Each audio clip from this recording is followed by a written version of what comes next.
The new popular Indian art.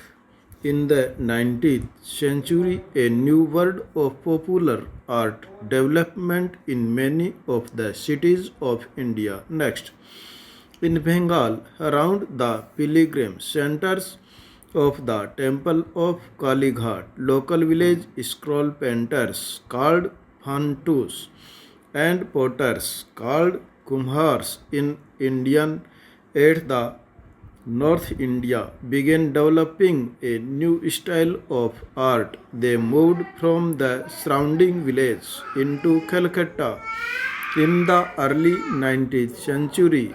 This was a time when the city was expanding as a commercial and administrative center. Colonial offices were coming up, new buildings and roads were being built, markets were being established. The city appeared as a palace of the opportunity where people could come to make a new living. Village artists too came and settled in the city in the hope of new patterns and new buyers of their art. Next, before the 19th century, the village painters and commerce have had worked on mythological themes and produced images of gods and goddesses. On shifting to Kalighat, they continued to paint these religious images. Traditionally, the figures in scroll paintings looked flat, not rounded. Now Kalighat painters began to us, shading to give them a rounded form to make the image look there.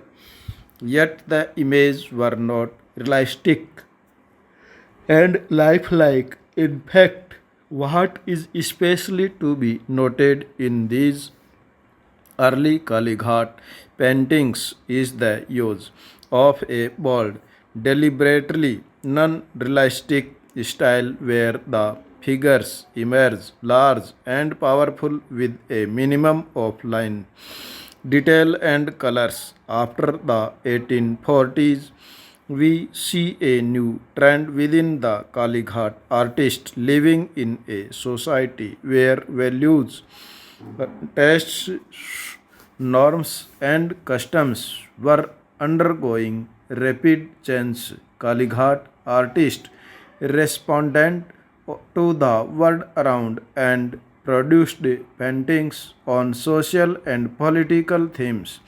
Next, many of the late 19th century Kalighat paintings depict social life under British rule.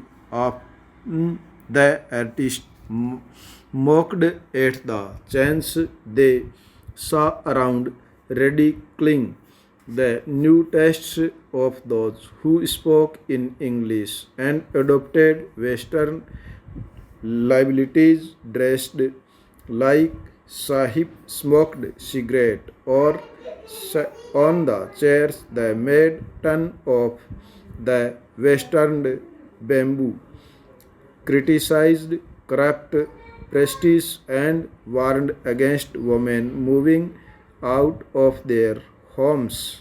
They often expressed the anger of common people against the rich and the fear many people had about dramatic change of social norms. Next, many of these Kalighat pictures were printed in large numbers and sold in the market.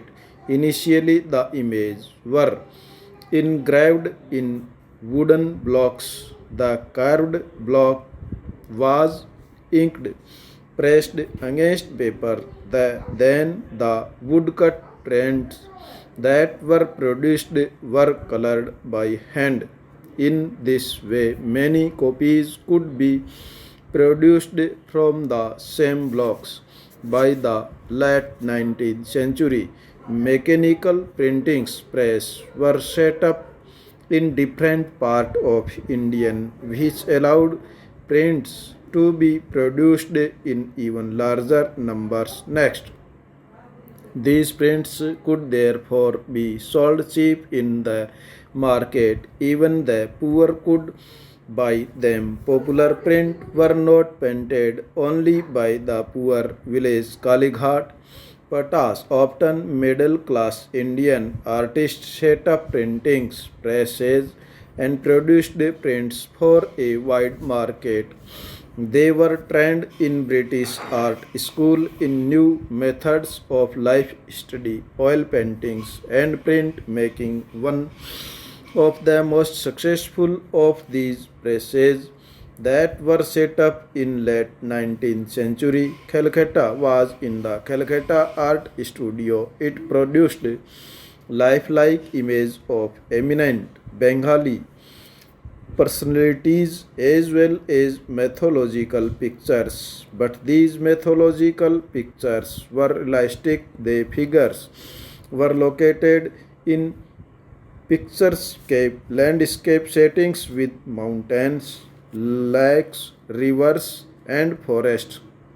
You must have seen many popular calendar pictures of Hindu deities in shop and roadside stalls. Next, at the same time, British officials who found the word in the colonized different from that back home wanted image through which they could understand India, remember their life in India, and depreciate India to the Western world. So we find local painters producing a vast number of images of local plants and animals, historical buildings and monuments, festivals and processions, traders and crafts, caste and communities. These pictures, eagerly collected by the East India Company officials, came to be known as company paintings. Next, not all artists, however, were court painters. Not all of them painted for the Nawab. Let us see what was happening outside the court. Next, with the establishment of British power, many of the local courts lost their influence and wealth. They could not longer support painters and pay them to paint for the court. How could the artist earn a living? Many of them turned to the British